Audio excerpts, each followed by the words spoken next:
Hi, I'm Jack with healthofmyhome.com. As we're looking into adapting the new mantra of build tight, ventilate right, and air sealing the house, the ventilate right is becoming critical. Are you starting to wonder about adding a ventilation system into your house yet? I sure can relate. I have 3 ventilation systems in my own house, and I bought the 4th one that I'm yet to install.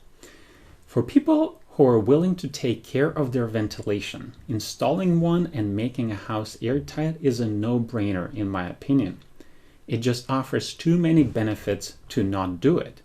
And since you're watching this video, you're likely the kind of person who can maintain a ventilation system. I know you might be a little concerned with the complexity and expense that installing a ventilation system might involve. Don't worry, it's not too bad and pays for itself many times over. In the simplest form, it's quite simple and affordable. Let's jump right into the types of ventilation systems.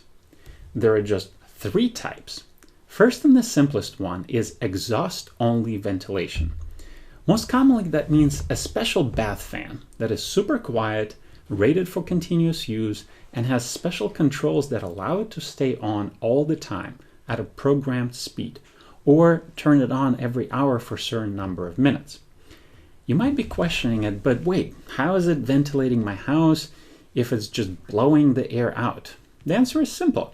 However much air you take out of your house, same amount of air your house will suck to replace it. So when you exhaust air out of your bath fan, the house is sucking air through all kinds of cracks and holes anywhere it can. And since we put in good effort air sealing and cutting off all the dirty air sources, like crawl space, attic, garage, we're now hopefully sucking air from the clean sources, like the cracks around windows and doors. That's one of the reasons I don't worry about those leaks so much. What's also remarkable is when you force air into the house through all kinds of tiny holes, it actually gets filtered on the way. The shell of an air-sealed house has been shown to work as a MERV 8 filter on average, which is quite remarkable.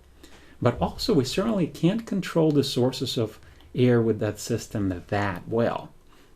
Also, its distribution throughout the house might not be as good as more expensive systems. But it's by far the simplest, cheapest, and easiest systems to maintain that exist.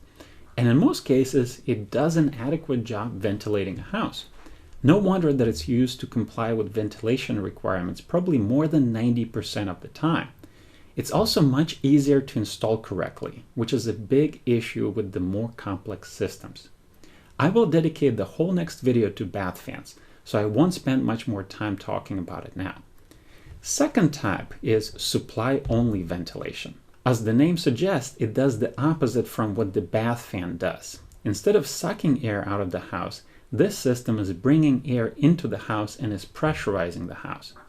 The way it's most commonly done is there is a pipe going from outside to the part of the furnace that sucks the air from the house and therefore has low pressure. So when the furnace blower is on, it sucks air from outside and spreads it through the house. The advantage is that the air is distributed pretty evenly through the house, but a major disadvantage is that in order for it to function, the big blower fan in your furnace has to come on regularly, and it just consumes a lot of electricity. They are also notoriously difficult to calibrate and often are just left to operate untested, with the hope and assumption that it works as designed and brings in the right amount of air. And when it comes to ventilation, those assumptions are way too often incorrect.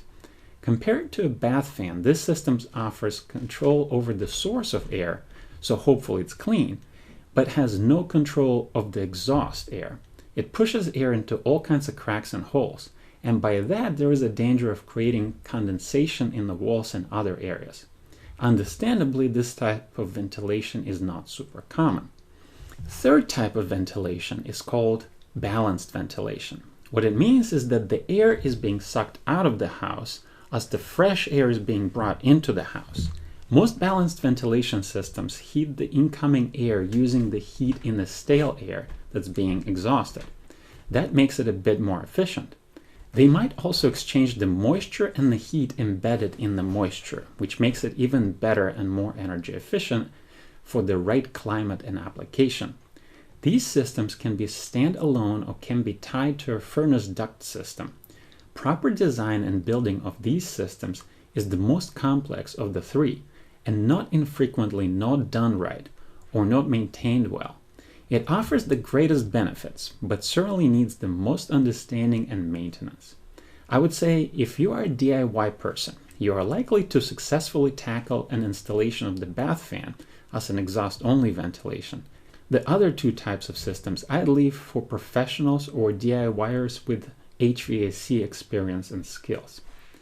What generally way too often happens with ventilation is that building codes or some kind of certification program mandate it, builders put it in, yet the people who move into the house never get properly educated on what system is installed there, how it functions, and what needs to be done to maintain it.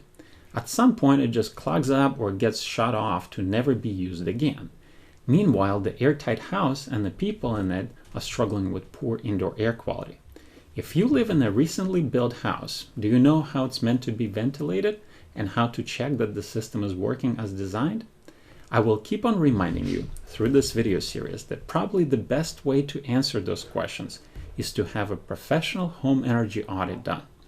In the next video, we'll look deeper into bath fans for ventilation and also as a way to prevent a $40,000 bathroom remodel in the future. This was Jack with healthofmyhome.com. Thank you for watching.